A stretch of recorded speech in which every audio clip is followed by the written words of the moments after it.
Buenas noches a todos los presentes y a los que nos están viendo por Facebook Live. Esta noche vamos a tener aquí en el Café y Marraqueta una sesión conmemorando los 250 años de la Casa de la Moneda. En esta oportunidad tenemos de manera virtual a Daniel Oropesa Alba. No sé si lo puedes compartir. No, ahí está. ¿Cómo estás, Daniel? Buenas noches. Encantados de tenerte aquí. Tu micrófono, Daniel. Paola, es un placer compartir con ustedes. Te agradezco mucho la invitación. Hago un atento saludo al director del Centro Cultural de España, don Juan Sánchez. De igual manera, al presidente de ICOMOS, eh, a ti, querida Paola, a nuestro coanfitrión, Daniel Vera, un amigo muy cercano con quien hemos tenido el placer de compartir la semana pasada el encuentro de estudios bolivianos y conversar en torno a los argumentos que hoy día vamos a presentar a todas las personas que nos siguen presencialmente en el Centro Cultural de España en La Paz y a todos nuestros amigos, colegas y público en general que nos siguen a través de las redes sociales. Un placer estar presente. Muchísimas gracias, Daniel. Un poco,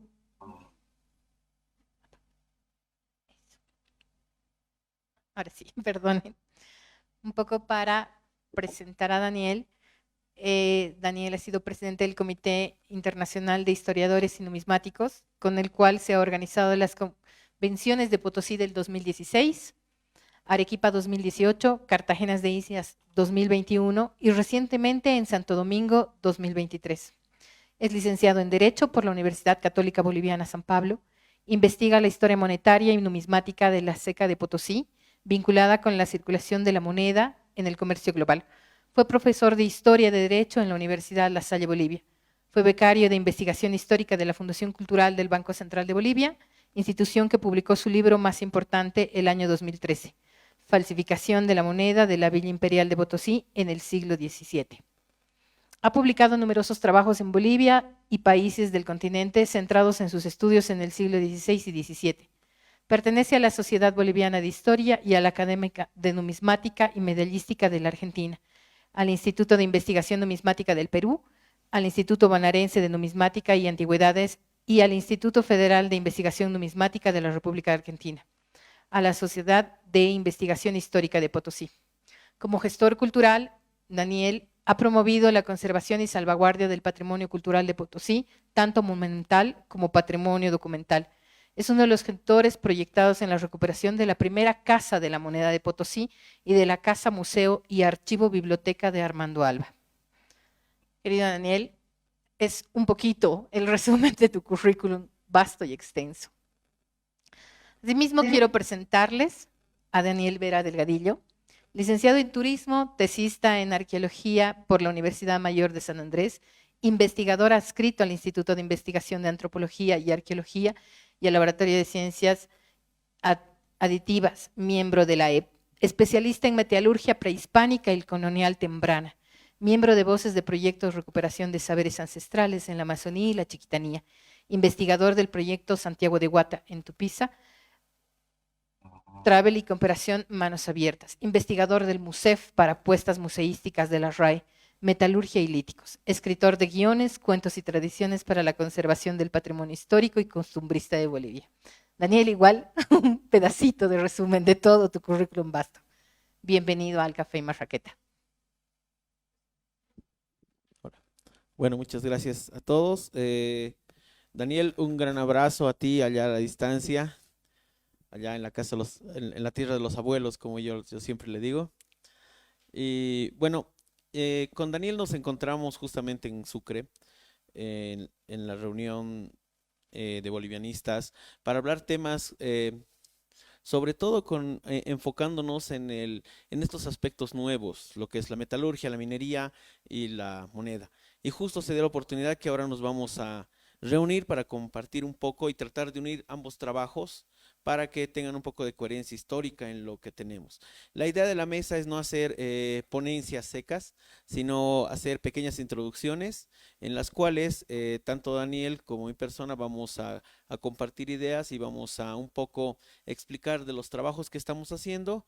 Nos vamos a interrumpir todo el momento para hacernos preguntas, que será la idea.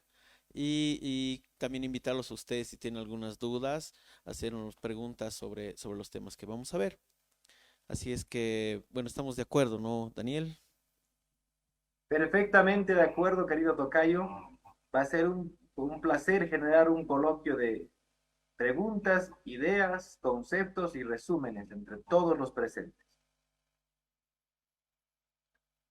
Ya, perfecto. Entonces voy a arrancar yo ya que tengo el trabajo más viejo.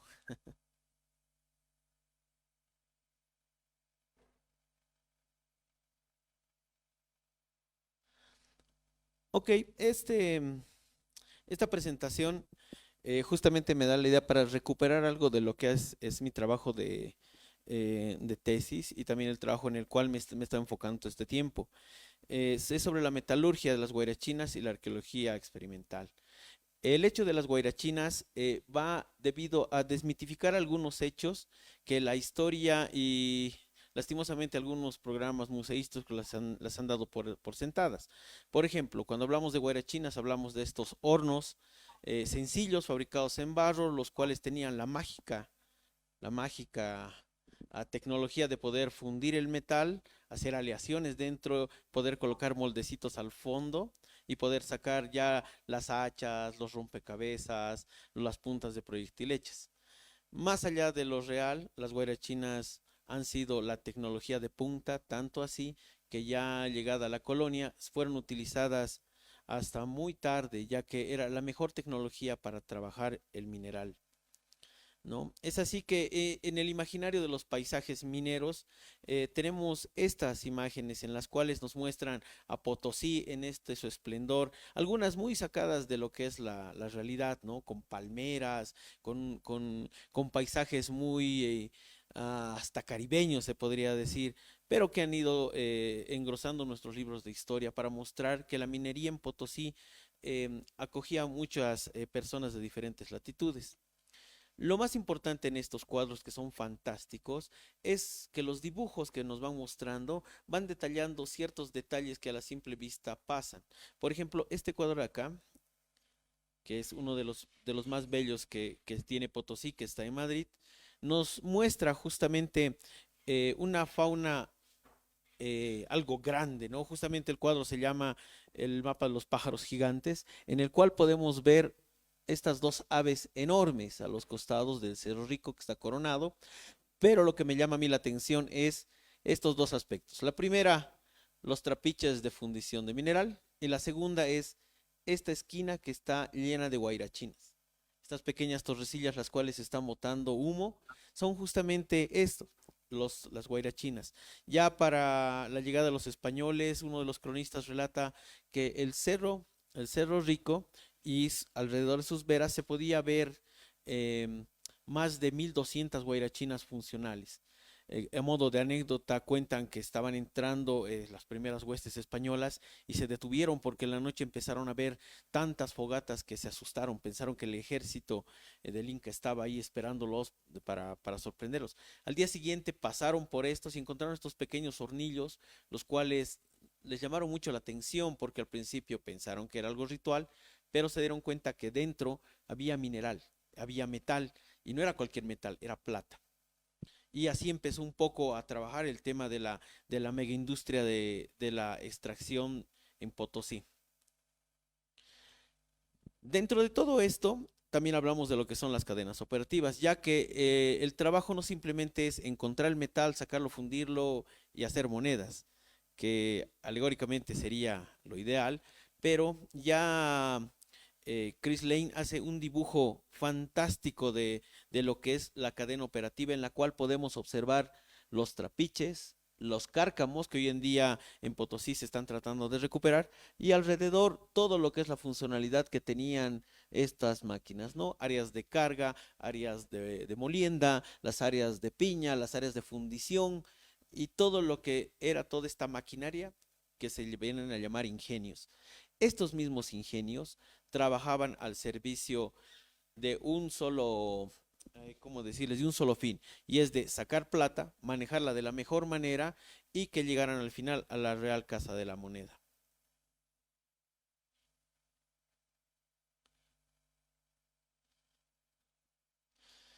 La tecnología que hablamos se retrata justamente en uno de los textos más estudiados por aquellos que amamos un poco lo que es la tecnología metalúrgica, que es del padre Alonso Barba, en el cual nos habla ya de los hornos llamados guairachinas, nos habla también de los hornos de reverbero, que justamente Pablo Cruz, que es el tutor mío allá en Argentina, está seguro que es una tecnología que se inventa en los Andes y que posteriormente se lleva a España y regresa un poco perfeccionada, pero que los orígenes más antiguos se encuentran acá, justamente en la zona de los Lipes, en la zona de Escoriani, lugares donde se han trabajado igual minerales y donde se sabe que se hacía la explotación minero-metalúrgica con mucha más fuerza.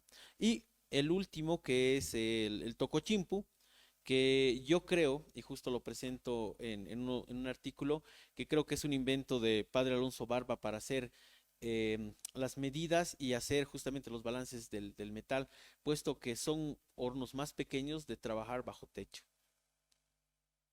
Un cuadro que me encanta, fantástico, es justamente este en el cual ya nos habla de que la gente sabía del trabajo metalúrgico, sobre todo en las guairachinas. Este es un pedacito de un cuadro que se encontraba en Caquiaviri, en el cual nos refiere con estas palabras y dicen, estos indios están guairando. Y donde vemos justamente a dos indígenas haciendo el trabajo de guairadores, ¿no? Guairachinas enormes de trabajo de refinación de mineral.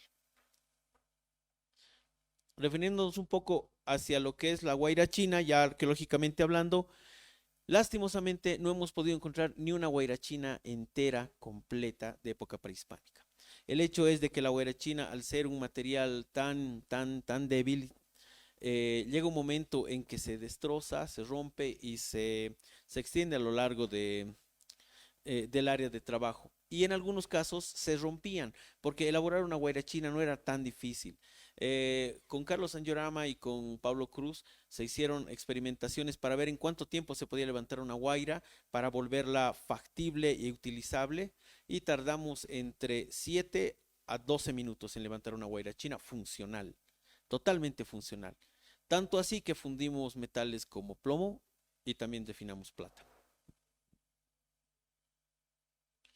Estas son unas guairachinas experimentales que las pusimos en, en funcionamiento en la región del lago, aprovechando las características que teníamos, en las cuales pudimos fundir estaño, plomo, cobre y plata. Y pudimos obtener unas piñas fantásticas. Eh,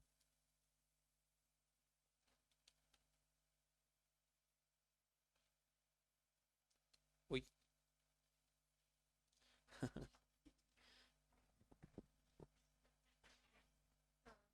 No. Perdón. Sí, sí, sí. Mire. ¿Es esto? Ok, y perdón. Y aquí tenemos una pequeña muestra justamente de una guairachina fundiendo lo que es galena. ¿No? Que tenemos esta. ¿Qué? Deja de combatir.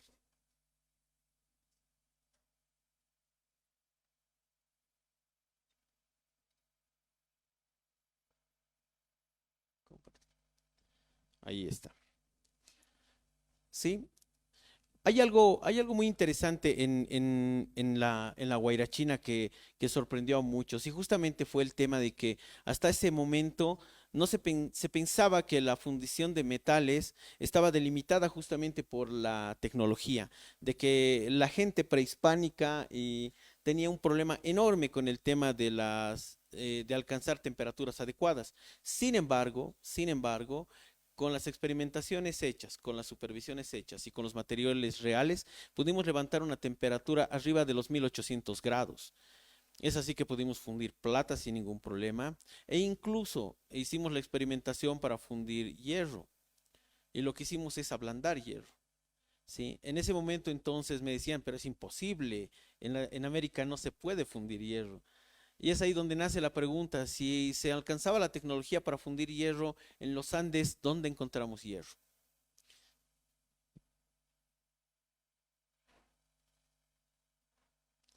Ok, acá te doy la posta, Daniel.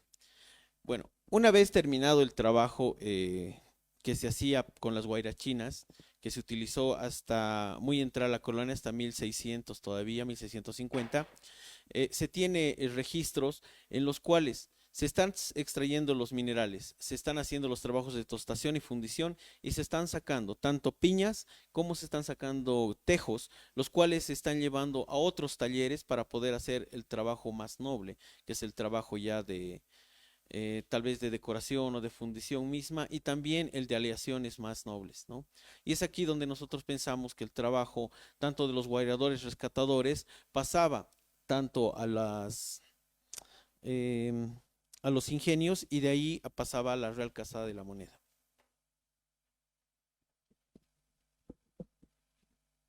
Adelante, Daniel. Adelante.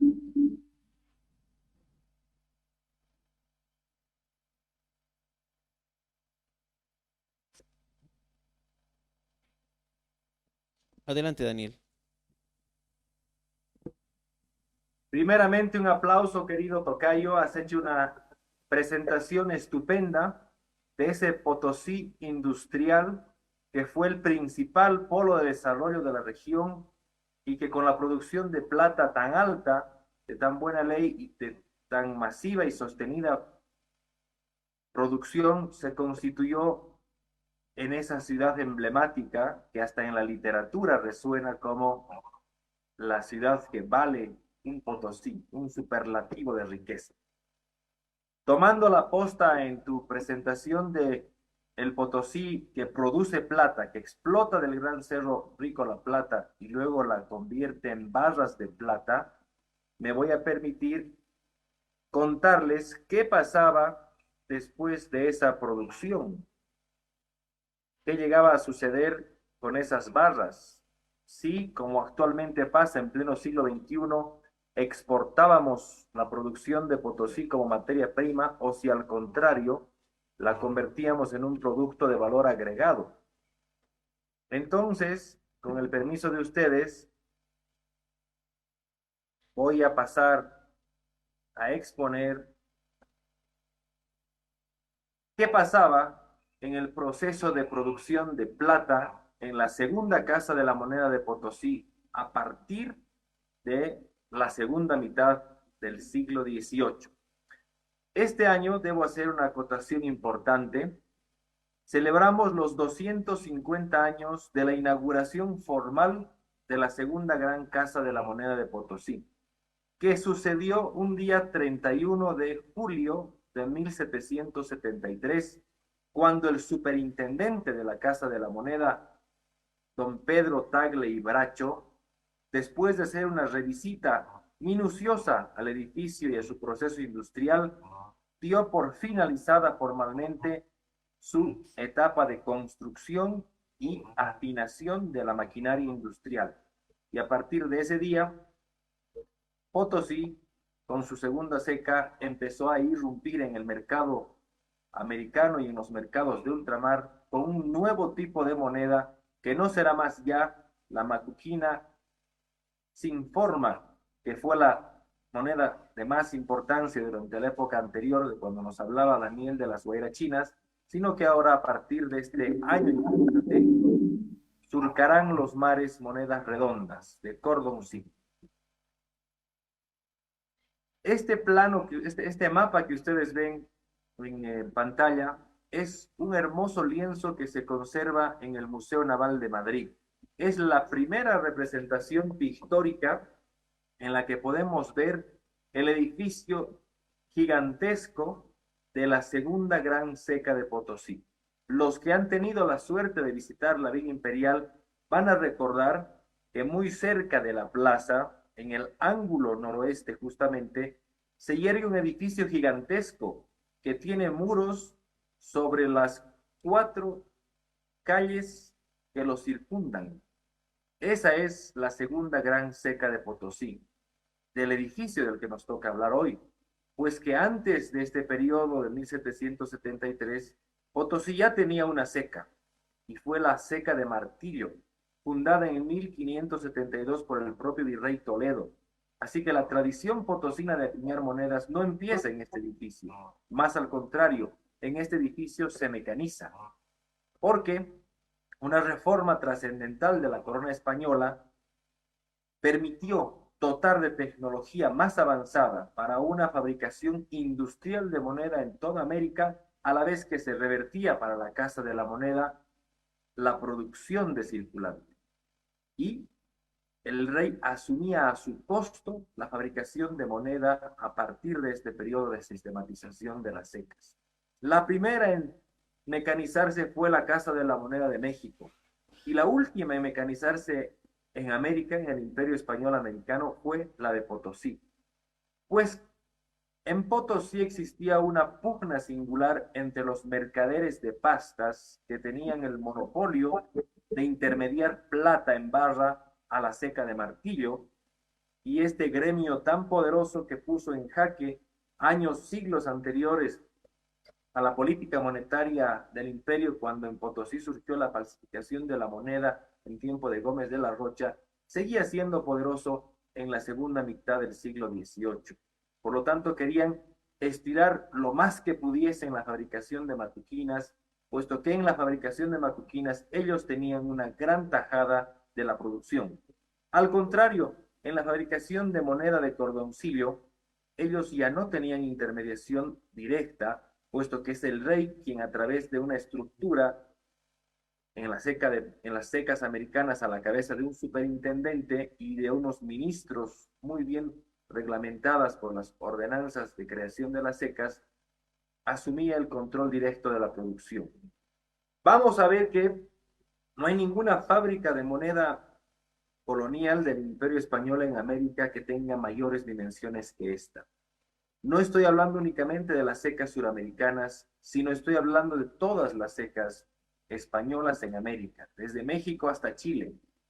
La amplitud de sus ambientes, la adecuada organización del proceso industrial en una planta rectangular que ocupaba todo el espacio de la antigua Plaza del Gato, que fue el espacio comercial por excelencia de Potosí, tanto para el comercio formal como para el contrabando, hicieron que su edificio desde ya sea un edificio sorprendente y actualmente sea un patrimonio de la humanidad registrado desde 1987 en la lista de UNESCO, del cual nos admiramos desde diferentes perspectivas de estudio, desde la arquitectura, desde la tecnología de la fundición, desde el arte como tal y por supuesto nuestra ocupación actual desde el proceso industrial de fabricación de moneda, porque esta casa fue construida para ser fábrica.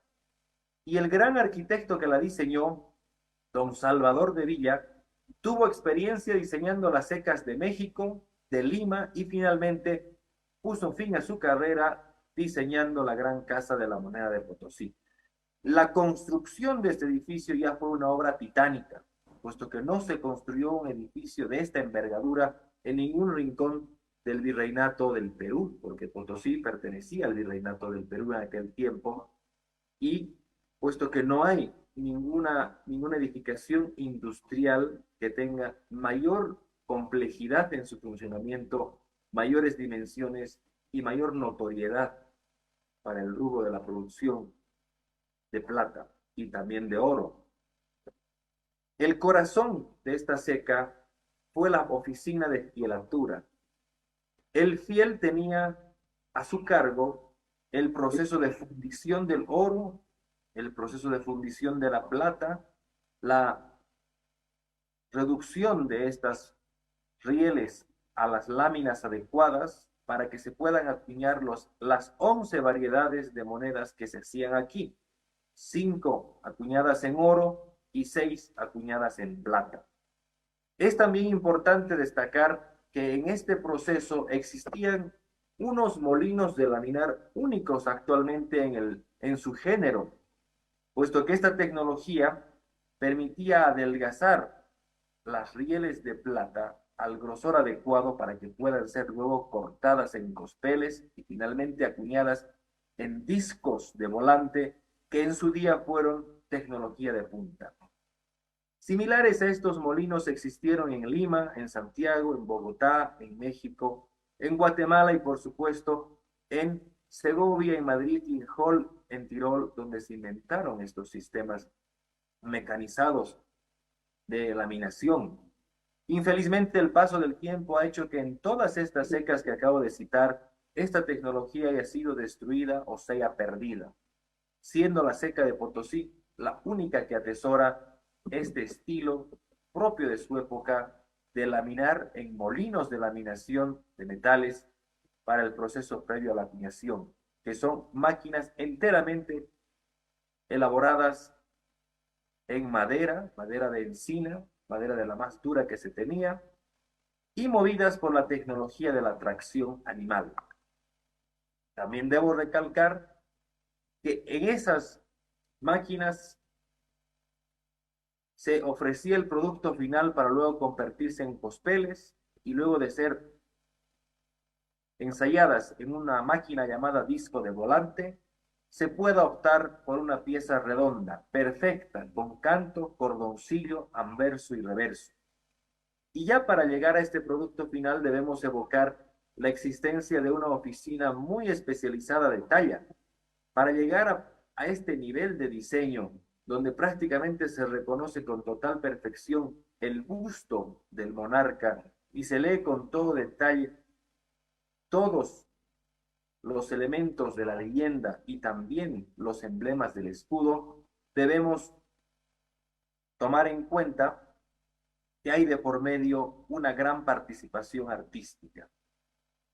Claro está que habían punzones, matrices que llegaban directamente desde España a todas las secas americanas para conservar una producción estándar en todas las secas que pertenecían a la corona española. Es importante precisar que Potosí acuñó oro y también acuñó plata. Modernamente se piensa que únicamente Potosí tuvo un boom de producción de plata, dejando de lado al oro, y ciertamente es una producción no menor, la de este metal amarillo, que siempre tuvo gran acogida e importancia en las transacciones comerciales de su tiempo. Sin lugar a dudas, el peso español de 8 reales, la pieza de plata, fue la que dominó el comercio de su tiempo. Ustedes tienen en pantalla la primera pieza acuñada en la segunda gran seca de Potosí con esta tecnología. Y seguramente muchos notarán que el año es 1767. Vale decir 6 años antes a el año de inauguración formal de la seca, que estamos ahora festejando con los 250 años. Y en efecto, sucedió que ya en el año de 1767 se empezó a trabajar con esta tecnología, acuñando en paralelo macuquinas y piezas de cordoncillo. Y esta pieza que ustedes tienen, que tiene tanta riqueza emblemática y simbólica, con los dos mundos colocados sobre las ondas del mar y el plus ultra, de donde viene la leyenda del Utraque Unum, una y otra que es la misma, dos mundos que están supeditados bajo la misma corona, y en el reverso verán ustedes el nombre de don Carlos III, el rey de España de ese tiempo. Verán en esta pieza el inicio de la actividad industrial de esta gran seca. Potosí, sin embargo, era el centro de producción más notable de plata de la región. México superará la producción de Potosí, sumando todos los yacimientos mineros que tenía el virreinato de la Nueva España alrededor de su seca principal y seca primada de América. Pero en el virreinato del Perú y luego en el virreinato del Río de la Plata no había ningún centro que produzca más cantidad de metal preciado que Potosí.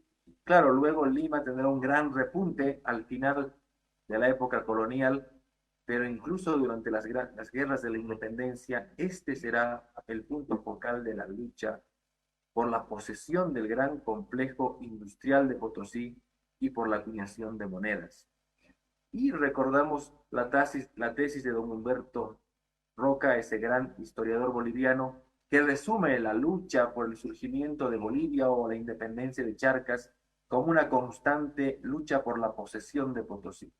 Ahí tienen ustedes en pantalla esa ceca siendo disputada por patriotas y por realistas. Controlar Potosí era controlar la producción de moneda. La moneda es el dinero y según el tratadista del arte de la guerra de ese periodo, Marqués de Montecuculi, muy leído por Bolívar, por Belgrano, por los realistas de su tiempo como Goyeneche, como Abascal, señalaba que para ganar una guerra solo se necesitaban tres cosas. Y esas tres cosas eran muy sencillas de definir, pero muy complejas de encontrar. La primera era dinero, la segunda era más dinero y la tercera era más dinero. De ahí que la ceca de Potosí se convertía en un punto favorito, estratégico y muy importante de conseguir. Eso nos explica por qué Potosí cayó en diferentes momentos de la historia de la Guerra de la Independencia en manos de ejércitos realistas y de ejércitos patriotas. Desde 1810, en que formalmente empieza la Guerra de la Independencia en Potosí con la revolución del 10 de noviembre y cuando la sociedad potosina se rebeló contra la Junta y contra la monarquía y la Junta de Gobierno que tenía todavía en Potosí autoridades fieles a la corona, y llegarán luego ejércitos argentinos auxiliares y otra vez llegarán ejércitos españoles para controlar la producción de moneda.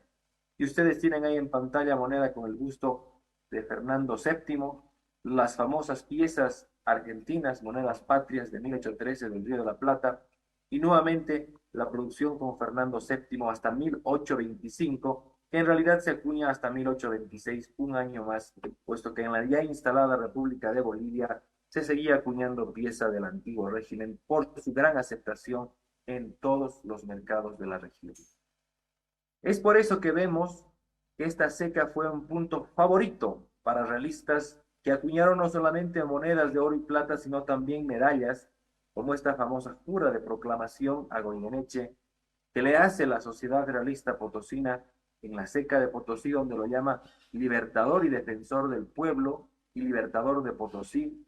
Y esta moneda acuñada por la alcaldía, por la municipalidad de Potosí, recuerda que Goyeneche en aquel periodo, para los realistas potosinos de su tiempo, entre ellos, por supuesto, los funcionarios de más alto nivel de la ceca, había ganado las batallas de Huaqui y Sipesipe y había podido sofocar las revoluciones de Chuquisaca, La Paz y Cochabamba.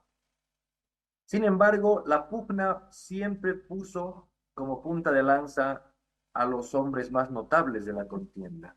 Y luego de Goyeneche tomará Potosí Belgrano, quien ingresará a la ciudad de Potosí en julio del año 1813 y quien acuñará el primer sistema monetario independiente de toda América Latina. Nos referimos a las monedas patrias de 1813. Se acuñó una serie en oro y se acuñó una serie en plata y se constituye un hito porque Potosí dio a luz en este año el primer sistema monetario de una potencia independiente ya liberada de la dominación española. Sin embargo, ese no será el fin para nuestra guerra de la independencia. Nosotros hemos sufrido muchos años más de cruenta violencia y de guerras hasta consagrar en 1825 la independencia boliviana. Y justamente fue también en esta gran ceca de Potosí donde se acuñó la pieza de la medallística más simbólica de nuestro país. Ustedes tienen en pantalla la famosa medalla del Libertador Bolívar, que actualmente es el símbolo de mando presidencial. Por lo tanto, la ceca de Potosí no solamente ha navegado circulante para toda la región y para el mundo, también ha sido un taller muy fino, de mucho talento y de mucha habilidad, donde se han creado piezas sorprendentes de nuestra cultura. En el caso concreto vemos la medalla del Libertador, que es una obra sorprendente, la que vemos al Cerro Rico de Potosí, el exergo Potosí, la parte de abajo es completamente fácil de leer, y en una escalera conformada por cañones y trofeos militares españoles ya rendidos, vemos que se yergue una columna de la libertad y en la parte superior está Bolívar parado de pie a la heroica sosteniendo un gorro frigio. Ese es el simbolismo que la Casa de la Moneda, con sus artistas, grabó para la posteridad en esta pieza. Sin embargo, la ligación estrecha de la Casa de la Moneda con la cultura boliviana recién empieza en 1825. Aquí también se acuñará el primer boliviano de 100 centavos en 1864, luego de varios años de acuñarse soles con el rostro del libertador Bolívar. Si alguien piensa que el sol nació en el Perú o es la moneda únicamente del Perú, se llevará la sorpresa al saber que los primeros soles americanos se acuñaron en Potosí en 1815 para el Río de la Plata y luego se acuñaron a partir de 1827 como soles bolivianos. Pero lo interesante es que la moneda de Bolivia, el boliviano, también surge en esta seca a partir de 1864. Es un periodo de renacimiento para la Casa de la Moneda. Llegan ideas novedosas de talladores europeos como el gran Eugenio Muló, que es autor del famoso Dios Baco o Mascarón del patio principal de la Casa de la Moneda, que adicionalmente influirán en personas importantes de la actividad económica y estadistas de nuestro país, como don Rafael Bustillo o como don Tomás Fríos, quienes sugerirán a las autoridades y al Congreso que cambien el antiguo patrón del régimen monetario español y adoptemos un sistema monetario moderno centesimal. Y ese moderno sistema se llamó el boliviano de 100 centavos, que después permitirá a los bancos emitir billetes y la denominación de bolivianos y modernizar la economía de nuestro país. La seca de Potosí siempre ha estado vinculada en el devenir económico y en el devenir cultural de Bolivia entera. Acuñó hasta 1909 de forma sistemática, sufriendo ya un colapso a partir del inicio del siglo antepasado, cuando el papel moneda empezó a dominar las transacciones económicas y cuando una crisis de producción de la plata, sumada a la libre exportación de la plata para los patriarcas de este metal, hicieron que sea muy complicado y muy caro seguir acuñando en Potosí. Finalmente, esta seca cerró sus puertas en el año de 1909 como fábrica y empezó un lento proceso de restauración para convertirse en el gran museo que atesora obras de arte, grandes colecciones numismáticas y sobre todo la esencia de Potosí y gran parte de la historia monetaria de América, del Imperio Español, con repercusiones para el mundo entero, pues esta seca ha sido una de las pocas o tal vez la única industria cuyo producto es posible trazar y rastrear a lo largo de todas las latitudes a través de su marca de seca o marca de fabricante en una sólida producción sistemática, profesional y constante desde 1773 hasta 1909. Y pongo 49 como una fecha tope, puesto que se acuñaron eventualmente nuevas monedas para Bolivia en denominaciones de 50 centavos desde 1943 hasta 1949, año en que definitivamente deja de acuñar. Esa pequeña síntesis les ofrezco. Gracias por su atención.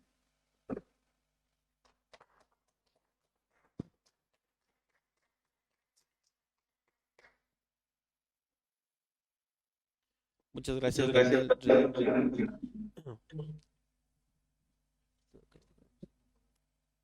¿Sí? Okay.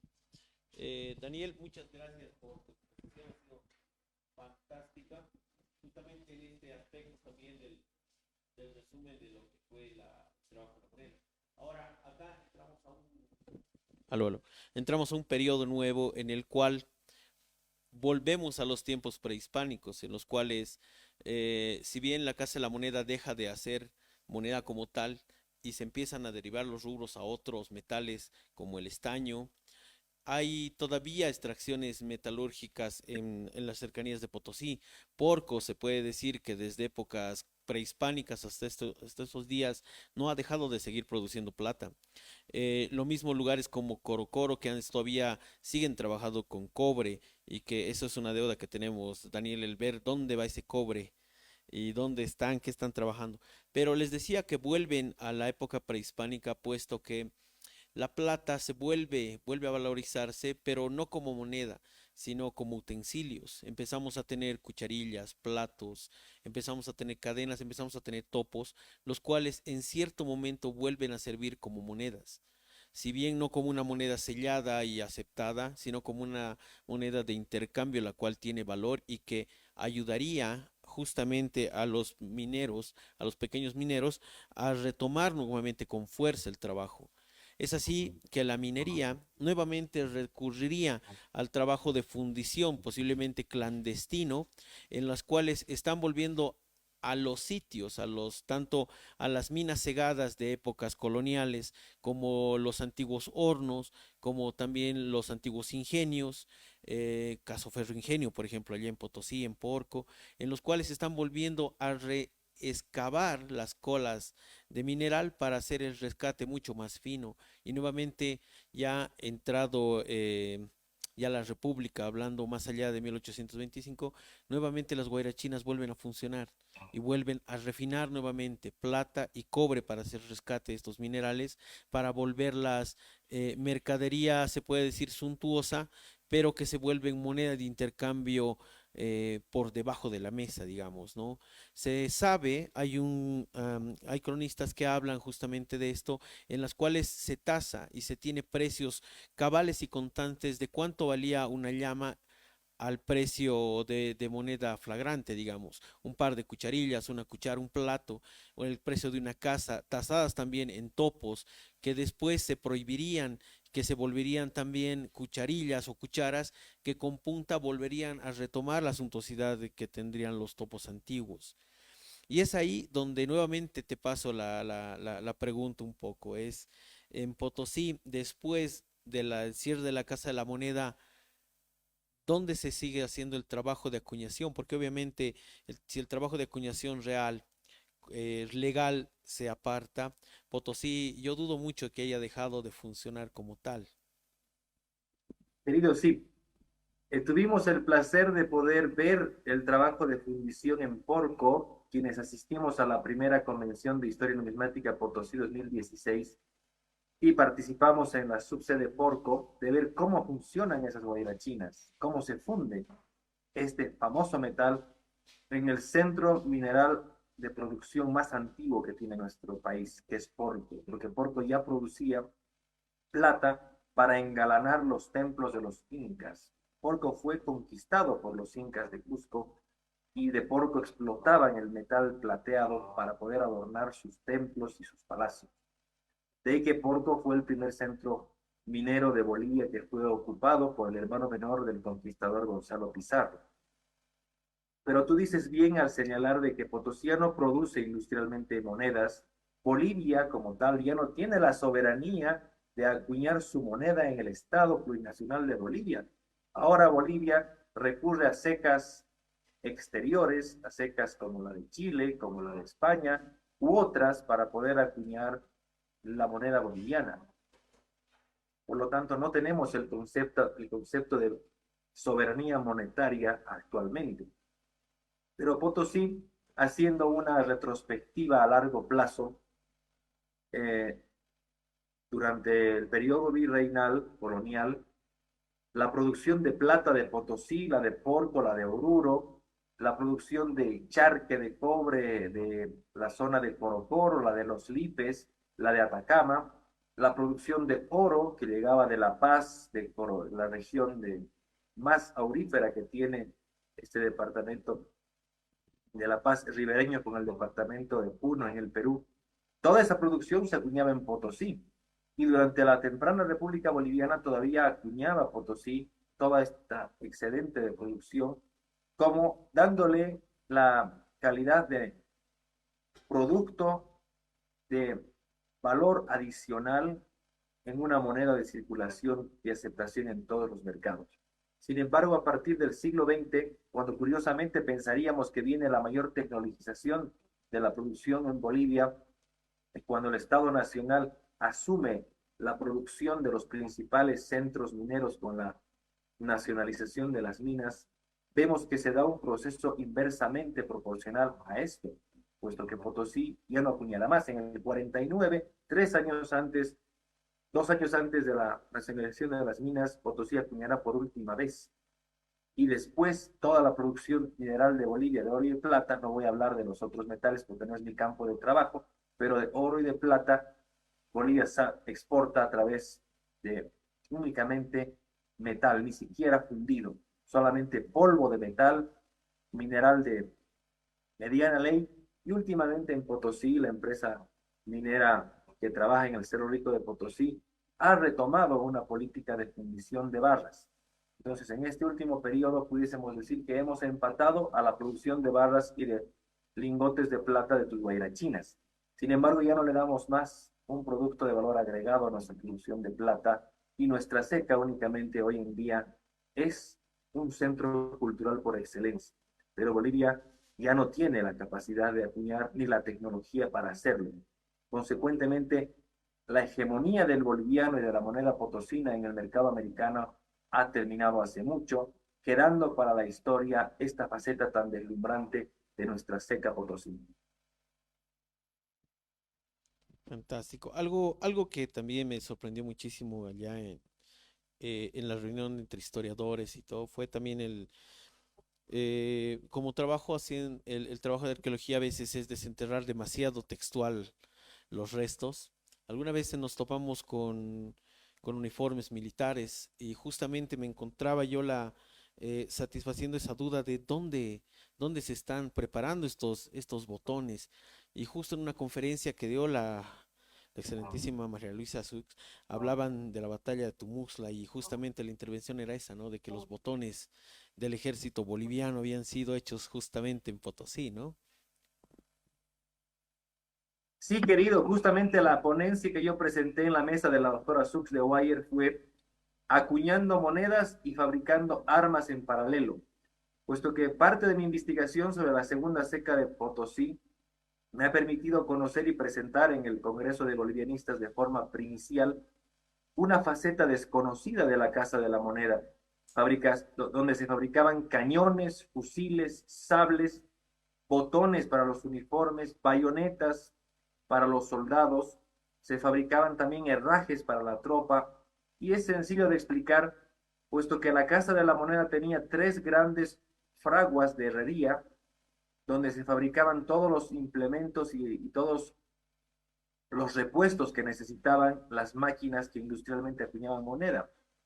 Se le ocurrió al gobernador de Potosí, don Francisco de Paula Sanz, cuando sucedió la revolución del 25 de mayo en Chuquisaca, empezar a fabricar en la Casa de la Moneda cañones y armas para tener bien guarnecida la villa imperial, de manera que no sucedan, cito, esos desastrosos sucesos que pasaron el 25 de mayo en La Plata. Entonces, a partir del temprano 1809 hasta entradísimo el gobierno de Mariano Melgarejo, Potosí siguió fabricando armas, cañones, uniendo todo tipo de implementos para la guerra. La ceca de Potosí no solamente fue el centro de fabricación de moneda, sino que también se convirtió en una máquina de industria militar e industria de guerra. Sus amplias instalaciones así lo permitían. La Casa de la Moneda funcionaba como un gran cuartel infranqueable.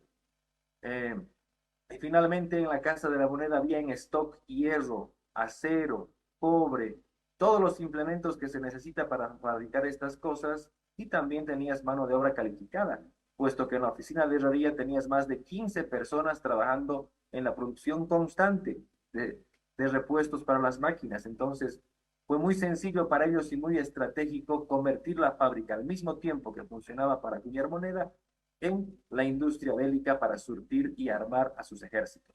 Lo hizo desde Goyeneche, lo hizo Belgrano, también lo hizo Bolívar, y también lo hicieron los caudillos militares bolivianos como Santa Cruz, hasta Melgarejo, en cuyo periodo se fundieron los discos de volante, puesto que ya no eran más útiles, dado que Melgarejo compró la tecnología de vapor. Entonces él mandó a fundir estos volantes de acuñación de moneda y con su gran cantidad de bronce mandar a construir cañones y así alargar un poco más su periodo de gobierno. Sí, es interesante ver cómo estos diferentes sitios se han ido transformando a pedido de la exigencia de la sociedad, ¿no? Ciertos lugares de producción minero-metalúrgicas de época prehispánica, después de época republicana, han transformado. Uno de los casos que me llama la atención, por ejemplo, es San Antonio de los Cobres en Argentina, en el cual se hacían justamente tejos de cobre para después llevarlos a producir, a refinar en otro lado, pero al volverse un sitio atrayente, místico por el ambiente que tenía, de repente empezó a fabricar piezas de bronce y era el primer exportador de camaretas para ahuyentar la lluvia, que hoy en día se rematan en el mercado negro que tenemos acá en el de artesanías, muchas veces se confunden con campanas sin, sin badajo, pero que en el campo todavía algunos los conservan y todavía tienen la particularidad de utilizar esas camaretas de bronce para colocarlas, cargarlas como cañón y hacer ahuyentar la lluvia, ahuyentar, como dicen, justo para estas fechas, para el 25 a Tata Santiago, para que Tata Santiago Quejuqueju no traiga el granizo y destruya las plantaciones. Pero es interesante ver cómo estos sitios se han ido transformando también. Es algo que también planteo mucho sobre el tema de que en un momento el trabajo minero metalúrgico ha sido también no solamente utilitario, sino también ha pasado a ser ritual. Es así que muchos centros se han quedado como grandes huacas dormidas, donde todavía la gente que trabaja con la minería, que trabaja con la metalurgia, pasan por los lugares para hacer estos rituales, justamente recordando tal vez aquel pasado ancestral. ¿Tú has visto alguna cosa, esto de ritualidad cerca de Potosí? Obviamente Potosí está lleno de iglesias por empezar, pero propiamente con la Real Casa de la Moneda.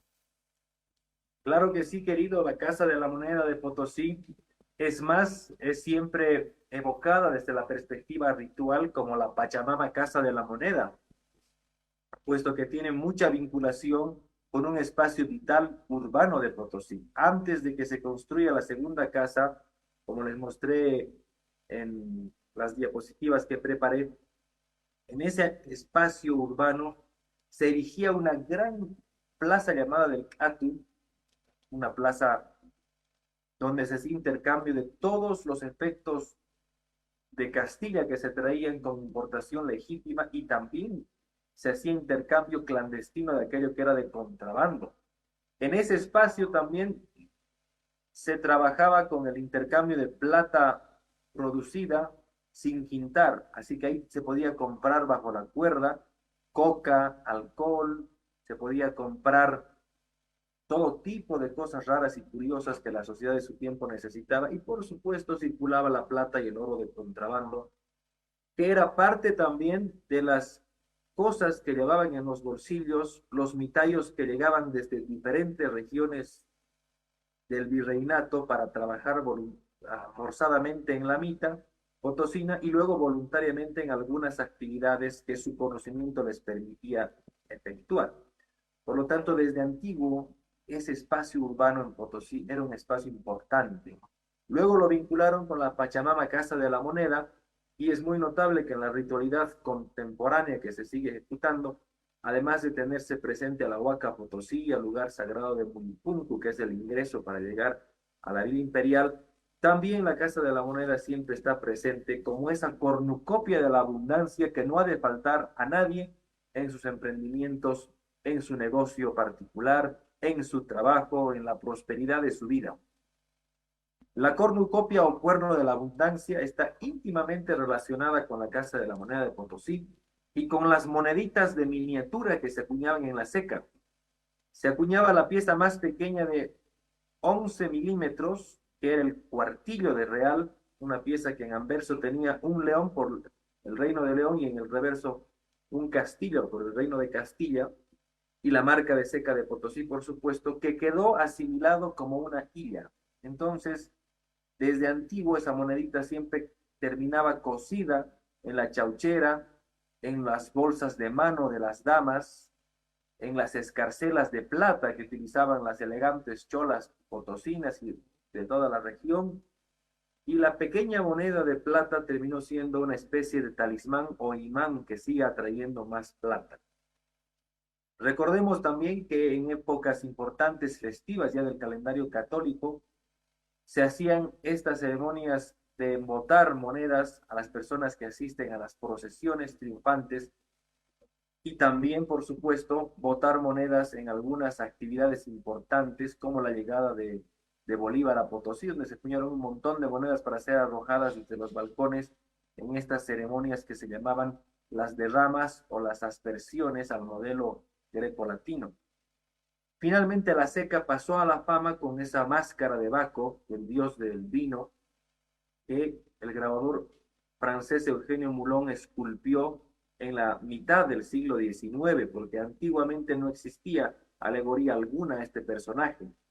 Y es el mascarón, justamente ese personaje tan enigmático que uno puede ver ni bien ingresa a la Casa de la Moneda, con una cara jocunda, con los racimos de uva en la cabeza y con mitad del rostro con sorna y mitad del rostro con tristeza, al que Raúl Jaimes Freire, el hermano de nuestro laureado poeta Ricardo, le dedicó un hermoso verso que dice: a un ángel burlón remeda o a un demonio bonachón el mascarón de Casa de la Moneda.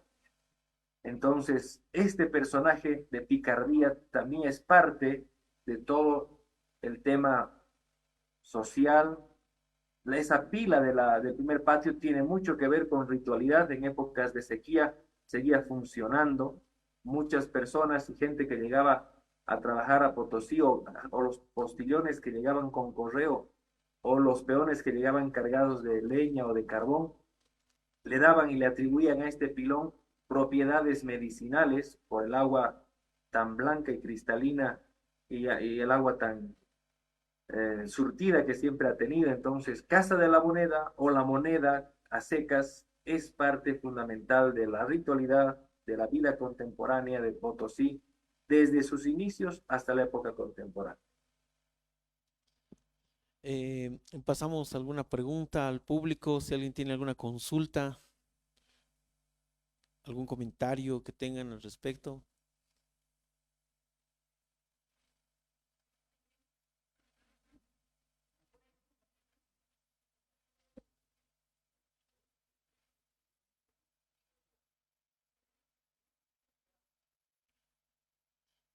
La historia del descubrimiento del Cerro de Plata.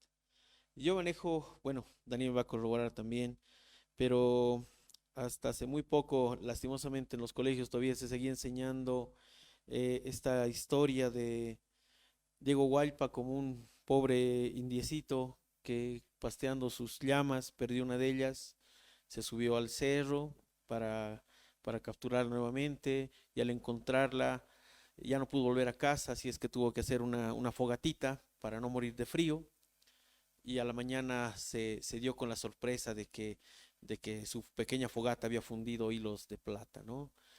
Y lastimosamente digo, porque muchos crecemos o crecimos con esta leyenda casi atribuyéndolo a lo cierto, cuando en realidad el tal indiecito Diego Hualpa no era nada más que un inca que pertenecía a la panaca real de Atahualpa y el cual su familia estaba encargada del cuidado de las plumas del inca.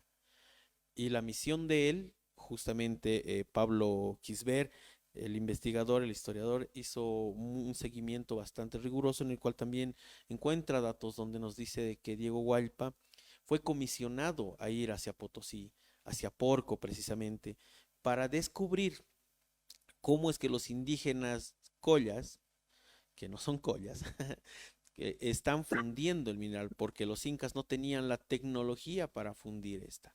Así es que él manda algunas cartas y en una de ellas refiere justamente esto de que no sabemos cómo están trabajando porque a mí todo el mineral se me ve en gas. El mismo Diego Hualpa fue haciendo trabajos de fundición en Porco y no podía entender qué es lo que pasaba. Hasta que retirándose justo con las caravanas para ver el mejor metal, es que logra quedarse en Potosí, en el cerro. Casualmente, y les digo casualmente, porque ya esto entra un poco en la subjetividad, encuentra la veta de plata, ¿sí? Ahora, tengan en cuenta que una fogata, para fundir plata, la fogata debería haber subido a los 1200 grados para fundir plata. Pero lo que sí puede hacer una fogata es destellar la veta, es volverla tornasol. Y eso nos daría un indicio de que puede haber encontrado la veta, llevándosela a Porco a fundir, y es donde ahí empieza la leyenda, ¿no? Ahí donde comparte con su compadre de que ha encontrado una gran mina, el compadre le pide que por favor le comparta la veta, él amablemente lo hace. Lastimosamente el compadre, por no ser fiel a la Pachamama, se le seca la veta, es así que en una rencilla se la entrega al español que está trabajando, al encomendero que está trabajando en Porco. Ahí, Daniel, tú creo que los datos históricos nos puedes complementar muy bien.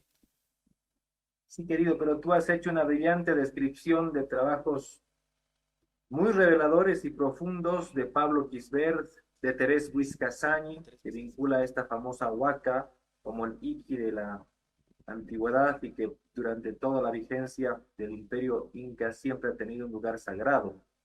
Pero esa historia de la llamita y de Diego Huaypa es una historia mítica de Potosí. Yo creo que ninguno de nosotros vamos a atrevernos a dudar de lo que es la historiografía profesional y lo que es el mito romántico. Y en esto pongo el caso de Roma. Roma se fundó de acuerdo a las tradiciones antiguas de los latinos por Rómulo y Remo, que fueron amamantados por una loba. Bueno, que una loba cría dos gemelos es tan improbable que una pequeña fogata funda plata, pero eso ya queda en el imaginario colectivo de una ciudad y es parte ya de la historia novelesca que cada región tiene.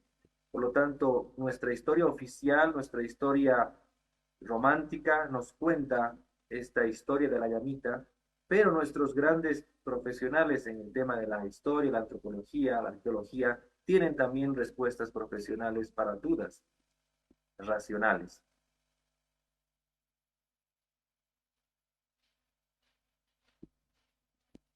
Bueno, muchas gracias a nombre de la Daniel, Daniel ahí también. en, muchas gracias a todos por su asistencia, a la cooperación, por incentivar este tipo de espacios para dialogar y para conocer un poco de lo que es potosino. Muchísimas gracias, o sea, las charlas han sido muy enriquecedoras y los invitamos a un próximo café y marraqueta y muchas gracias, se pueden pasar a servir. Muchas gracias a ustedes.